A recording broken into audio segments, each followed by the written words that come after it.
मौका देता है, ऊपर वाला सबको अपॉर्चुनिटी देता है। पहचानना आपके हाथ में। अपॉर्चुनिटी जानते हो कैसी दिखती है? बड़ी डरावनी। ये अपॉर्चुनिटी एक भूतनी की तरह होती है। भूतनी देखिए, भूतनी, ये भूतनी की तरह होती है। मैं बताता हूं कैसी होती है। इस अपॉर्चुनिटी के सिर्फ सर के इतने से हिस्से में बाल है आगे, और पीछे से गंजी है। क्या है? पीछे से गंजी है। ये सामने से आती है, बालों को चेहरे पे डाल के, सफेद साड़ी पहन के, खतरनाक नाखून बढ़ा के, और आपका दरवाजा खटखटाती है, खट खट खट। अपॉर्चुनिटी डर के रूप में आती है, ये याद रखना। हर अपॉर्चुनिटी डर के रूप में आएगी।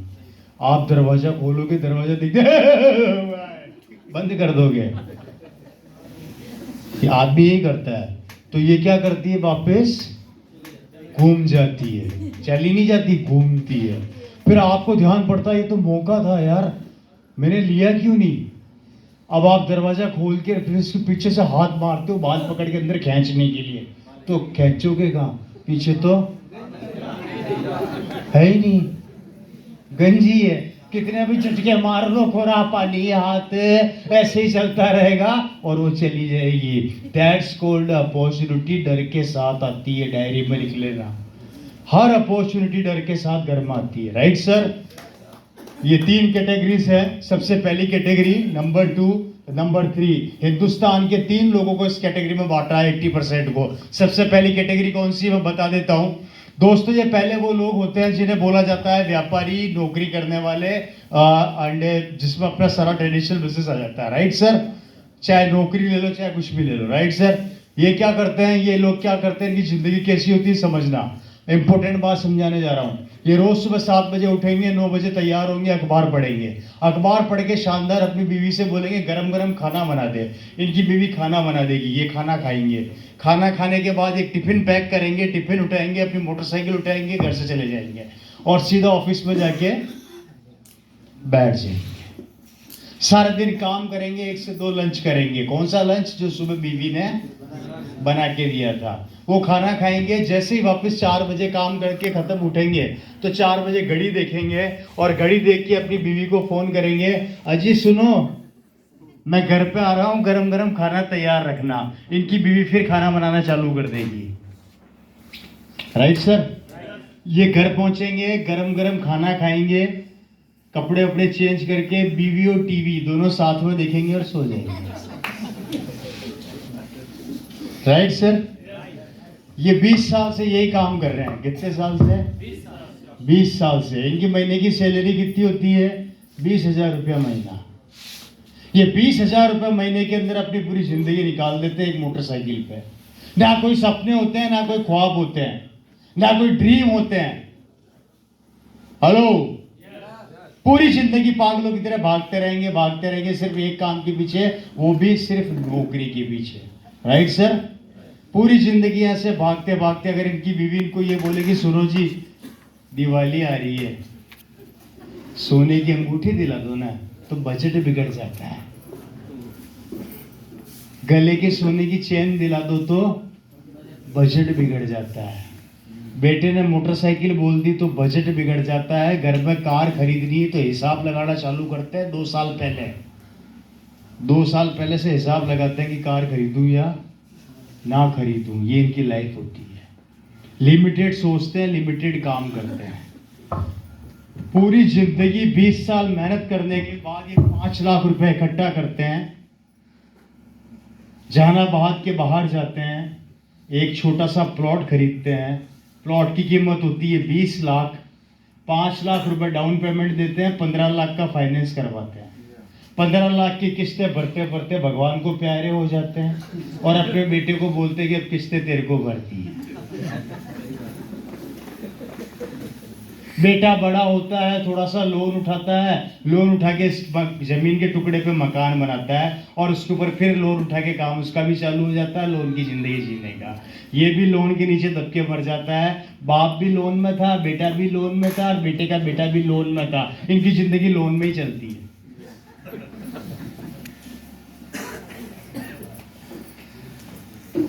अगर बीवी ये बोलते कि पटना में शानदार खाना खिला दो, तो बीवी को पता है क्या बोलते हैं? पागल हो गई है।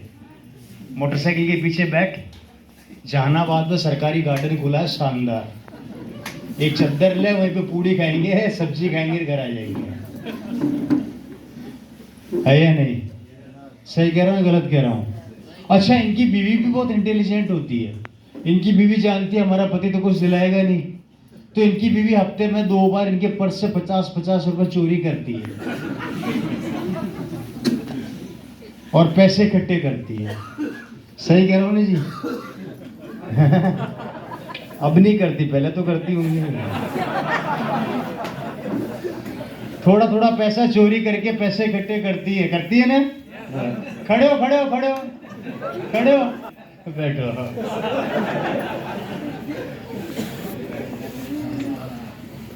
थोड़ा थोड़ा पैसा इकट्ठा करके होली या दिवाली पे 5,000 की साड़ी खरीदती है। ये इनकी जिंदगी होती है दोस्तों। मेरे को ऐसे एक बात बताइए, ना कोई सपने, ना कोई ख्वाब, न कभी बीवी के सपने पूरे कर पाते हैं, ना बच्चों के सपने पूरे कर पाते हैं, ना खुद के सपने पूरे कर पाते हैं। एक छोटा सा मकान बनाते बनाते अपनी जिंदगी के 50 साल निकाल देते हैं, और उसके बाद वो छोटा सा मकान बनता है और जिंदगी के 45 साल किराए के मकान में रहते हैं, और उस किराए के मकान में रहते रहते रहते अपनी जिंदगी खत्म कर देते हैं, और उसके बाद बोलते हैं कि हम तो बहुत बड़े आदमी बन गए। तो बताइए जिंदगी कैसी शानदार है? ये होती है इनकी लाइफ। कैसी लगी?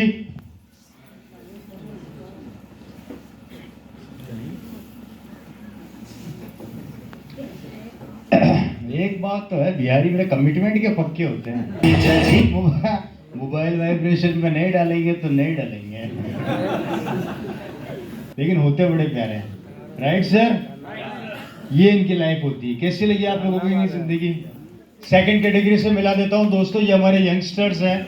हमारा देश पूरे वर्ल्ड के अंदर पहली एक ऐसी कंट्री है जिसमें यंगस्टर सबसे ज़्यादा पाए जाते हैं। आपको आंकड़े बताने जा रहा हूं, बहुत आश्चर्यचकित करने वाले आंकड़े हैं।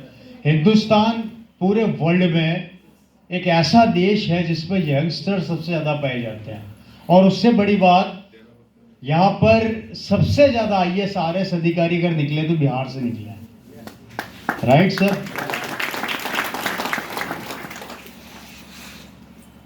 ये सेकंड कैटेगरी के अंदर दोस्तों वो लोग आते हैं, वो बच्चे आते हैं जो बच्चे अपनी जिंदगी में एजुकेशन कंप्लीट करने के बाद जब इनको काम नहीं मिलता, तो ये लोग सुबह चाय की दुकान या पान की थड़ी पर मिलते हैं।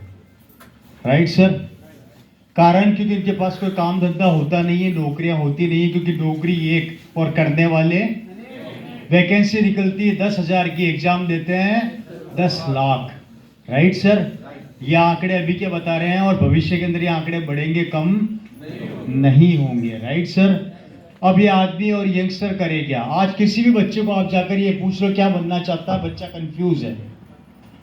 बच्चा कि डॉक्टर बनूं या इंजीनियर बनूं या साइंटिस्ट बनूं, RS बनूं या IAS बनूं, PMT की तैयारी करूं या PET की तैयारी करूं। कंफ्यूज इसलिए है क्योंकि कंपटीशन हर फील्ड में बहुत ज्यादा हो चुका है, और जिस कारण से हमारे यंगस्टर कंफ्यूज होते जा रहे हैं। उसके बाद भी ये तैयारी करते हैं, तैयारी करने के बाद जब इनको काम नहीं मिलता, तो हमारे देश का युवा, 80% युवा में से सर आंकड़े बताते हैं 20% हमारे देश के यंगस्टर आज की तारीख में डिप्रेशन के शिकार हैं, पागल हो रहे हैं।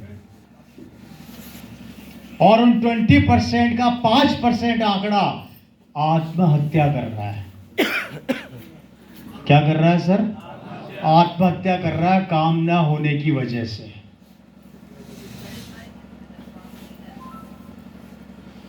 और कहीं उसमें आपका बच्चा और मेरा बच्चा तो नहीं है। और अगर हमारा बच्चा है तो अपने बच्चे का भविष्य सोचकर देखो किस रास्ते पर है। अपने दिल पर हाथ रखे, ईमानदारी से पूछो, आपका बेटा दिन रात मेहनत करता है, इतनी पढ़ाई करता है, सब कुछ करता है, लेकिन उसके बाद जब काम नहीं मिलता तो उसके दिल पर क्या बीतती होगी? आपको क्या लगता है ये पुराने मगरमच्छ नई मछली को जीने देंगे क्या? है जी? क्या शाहरुख खान अपने बेटे के अलावा किसी और को स्टार बनाएगा? है जी? क्या अमिताभ बच्चन बनाएगा? क्या इतने बड़े बड़े राजनेता जिनकी हम चर्चा करते हैं, ये अपने बच्चों के अलावा किसी और को आने देंगे पॉलिटिक्स में? हैं? कभी सोचा आप लोगों ने? नहीं आने देंगे, क्योंकि इनके खुद के बच्चे हैं, इनका खुद का परिवार है। आप सोच कर देखिए क्या होगा हमारे देश के भविष्य का और हमारे बच्चों का, और जिसका नतीजा ये निकल रहा है कि हमारे बच्चे आज की तारीख में डिप्रेशन और आत्महत्या का शिकार बन रहे हैं। और आप में से कितने लोग और कितने माँ बाप, कितने भाई बहन ये चाहते हो कि आपकी बेटी के साथ दुर्घटना हो? कोई चाहता है? नहीं चाहता। तो फिर क्या करेगा वो बच्चा बेचारा?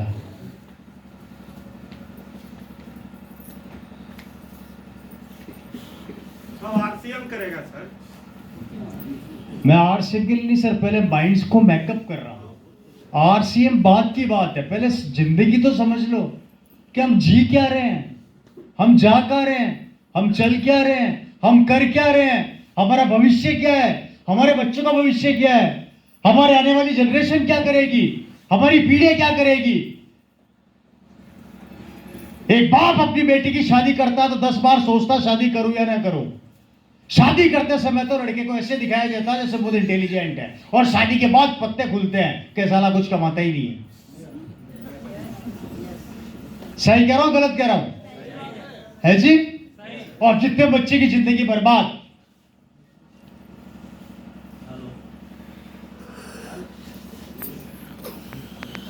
जिस बेटी को हमने इतना नाजों से पाला, आज उस बेटी के लिए हम ढंग का दामाद नहीं ढूंढ पा रहे, क्योंकि दामाद के पास काम ही नहीं है। बेटा हमारा काम नहीं कर पा रहा क्योंकि उसे काम नहीं मिल रहा, डिप्रेशन में चला गया, पागल हो गया है। शादी करके एक जिंदगी और बर्बाद होती है, एक परिवार और बर्बाद होता है, फिर भी समझ में नहीं आती। आगे बढ़े सर। ये हमारे सेकंड पार्ट है हमारे देश का 80% का।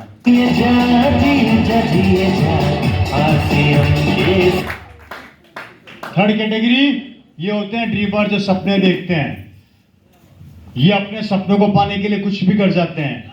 ये वो पागल होते हैं जो अपने ड्रीम्स को पाने के लिए दिन रात एक कर देते हैं। ये अपने घर और परिवार की शक्ल कम देखते हैं और अपनी सफलता की शक्ल ज्यादा देखते हैं। इनको एक ही चीज समझ में आती है, और वो है मेरे सपने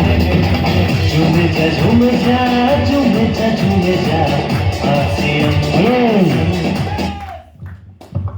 मेरे फादर भी इसी कैटेगरी में थे, नौकरी पेशा, और यहां से निकल के इस कैटेगरी में आए। मैं थोड़ा बताना चाहूंगा आप लोगों को, मैं बहुत गरीब फैमिली से रहा।